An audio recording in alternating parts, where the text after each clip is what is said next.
episode by Flyboys Aviation. Today's episode is about the so-called Dirty Tricks campaign that was waged by British Airways in the early 90s. Why did British Airways stoop so low in order to beat one of their competitors, Virgin Atlantic? See this video to find out. In 1984, Virgin Atlantic carried out its first flight from London Gatwick to Newark Airport. In later years, they opened routes to more destinations such as Los Angeles, Boston and Tokyo. Under the leadership of maverick entrepreneur Richard Branson, they dared to do things differently and did so successfully. In 1991, they were allowed to start flights from London Heathrow, which was of course a British Airways stronghold. This, combined with the Civil Aviation Authority handing over some BA landing slots at Tokyo Narita Airport to Virgin Atlantic, caused BA to start their spiteful campaign.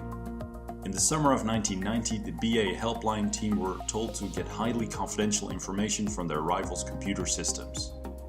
The helpline hackers were thus able to provide BA with vital information on Virgin Atlantic flights such as sales figures, delays, number of passengers, etc.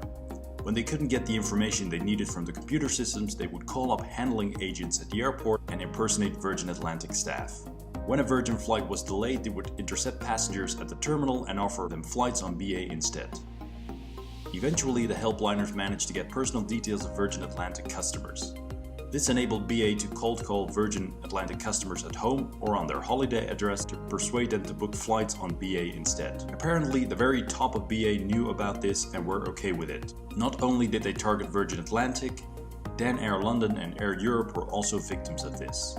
Virgin Atlantic, meanwhile, were compiling evidence of their competitors' shameful practices. After a lengthy legal battle, Virgin Atlantic came out as the clear winner. BA had to pay them a large amount of money. Richard Branson was so generous as to distribute this among all Virgin Atlantic staff members. It became known as the British Airways Christmas bonus. Dan Air and Air Europe were not so lucky as both went bankrupt, although this was of course not only because of this Dirty Tricks campaign. Virgin Atlantic and British Airways are still competing on many routes. It does seem that BA has seen the error of their ways and is now competing more fairly with Virgin Atlantic. Thanks so much for watching. If you like this video, don't forget to give it a thumbs up and subscribe to my channel. On my channel you will find a new video every week that delves deeper into the fascinating world of aviation and offers you new insights. See you around!